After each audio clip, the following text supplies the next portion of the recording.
这绝对是王宝强演过最变态的角色。他将一个胖男人绑在椅子上，然后打上镇定剂，等胖子失去知觉后，再硬生生剖开他的肚子，将提前准备好的7块石头一颗不剩的全塞了进去。等到第二天警方发现时，胖子已经死在了郊外的臭水沟里。现场除了树上有一个血红色的狼字，别的什么都没发现。后来经过法医鉴定，胖子的器官都完好无损，也就是说，胖子其实是在药效过后活活被疼死的。就连法医都在惊叹，从业这么多年，从未见过如此变态的作案手法。而一旁的警察们此时却十分懊悔，因为他们就在不久前还见过杀人凶手。当时强哥是来警局自首的，他说自己杀了人，而且杀的就是胖子。可当警察们前去胖子家求证时，却发现胖子不仅没死，还活得好好的。警察们白忙活一场，将气全撒在了报假案的强哥身上，但也只是一顿口头教育后，就准备放他离开。可刚打开手铐，强哥就上前抱住警官老刘，问他记不记得自己，还说自己要是做错事，你得帮我。这莫名其妙的话让老刘十分不爽，他一把将强哥摔在了桌子上。强哥痛苦的挣扎起来后，愤怒的对老刘说道：“原来你也是狼！你们都是狼！我要把所有的狼杀！”此话一出，众警察都认为他精神出了问题，便草草的放走了结巴的强哥。然而就在第二天，胖子的尸体就被发现了。虽然老刘怀疑是强哥干的，但是现在还拿不出证据，他只好带人来到胖子工作的精神病院找线索。从工作人员口中得知，胖子并没什么仇人，不过前几天这里有个女病人突然失踪了。老刘来到他的房间一看，满墙全是杂乱无章的涂鸦。工作人员告诉他们，这些奇怪的涂鸦全是一个叫王月的自闭症女孩画的，而她就是因为喜欢画画，所以将精神病院画的哪都是。作为院长的胖子看到后就跟他起了肢体冲突，然后王月就离奇的消失了。以老刘多年的断案经验，他知道王月的失踪肯定跟强哥脱不了关系，于是他把王月的涂鸦画全部带走，看看能不能从这里面发现什么蛛丝马迹。可还没等他研究明白，又有一起杀人案发生了，而这次竟比上回更加严重。王宝强演的变态有多变态？他将一个女人扒光，绑在担架上，接着轻轻一推，女人连同担架一起滑进了焚烧炉，而强哥就亲眼看着女人在面前挣扎，直至死亡，他都面不改色。随后强哥又将尸体藏到了商场的烤炉中，等到主持人打开烤炉的瞬间，一具焦黄的僵尸立马滚了出来，众人被吓得脸都绿了，纷纷开始逃窜，而暗处的强哥则看起了热闹。等到警察赶到时，现场早就空无一人。经过勘查，老刘又在地面上发现了一个狼字，很明显还是强哥干的。那么他的杀人动机到底是什么？老刘觉得还是得继续从王月的涂鸦画里找线索。可当他拿画时，画却不见了。这时他的妻子突然跑过来，让他去看看儿子的举动。原来儿子竟然把零散的涂鸦拼出了一幅完整的图案，可老刘依旧看不出个所以，直到儿子说出小绵羊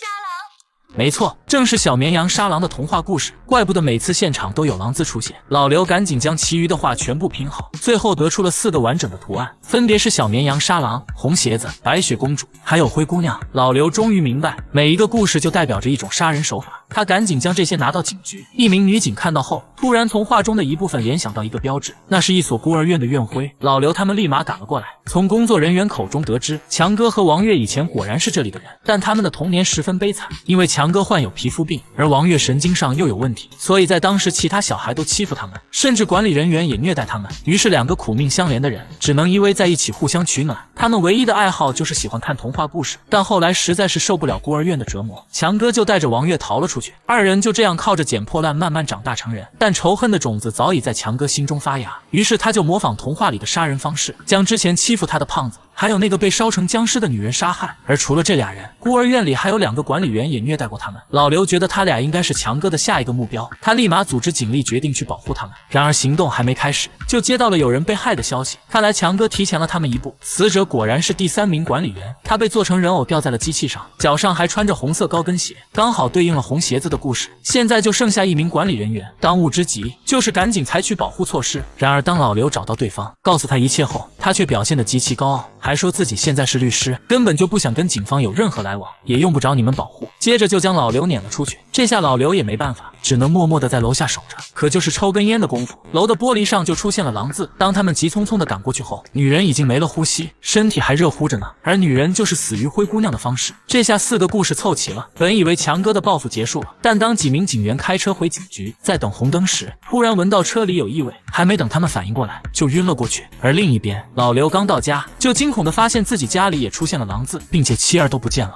这个警察刚下班，就发现家里出现2个狼字，并且老婆孩子也不见了。接着老刘就收到一条短信，想救人那就一个人来。原来他的妻儿都被杀人狂魔绑架了。老刘赶紧驱车前往，在路上还给同事打电话，殊不知同事也被绑了过来。老刘来到目的地，突然从上面掉下来一瓶水，抬头一看，妻子正被强哥挟持在窗边。想救你的公主，你就从这爬上来。看着满是尖刺的钢丝，救妻心切的老刘丝毫没有犹豫，即使手被扎伤，他也忍着剧痛向上爬。等到了上面，双手已经血肉模糊，但他顾不上疼痛，赶紧寻找妻儿的身影，不料却被躲在暗处的强哥偷袭，枪还被捡走了。老刘挣扎着站起身，继续寻找妻儿，突然听到了同事的呼救声，他想上前去救。你想救他们，就把你前面的苹果给吃了。我吃你个头啊！手下的双腿被摔骨折，老刘只好吃下这没有毒的苹果。强哥看到后，这才将其他同事放了下来，但妻儿还没找到，老刘不能停下脚步。这时，一块巨大的红布出现在他眼前，随着红布落下，妻儿被悬吊在空中。强哥跟王月也出现了，老刘怒火中烧，按住强哥就把他摔在地上，一顿暴打。强哥也不还手，反而哈哈大笑。笑什么？笑什么？还有3分钟的时间，只要时间一到，你老婆和你孩子都会同时掉下来，还有你身上的毒性就会置你于死地。强哥给了老刘3个选择，要么在仅有的3分钟内打死他，要么去那边找到阻止妻儿掉下来的开关，再就是捡回最初那瓶水里的解药，解自己身上的毒。自己选择。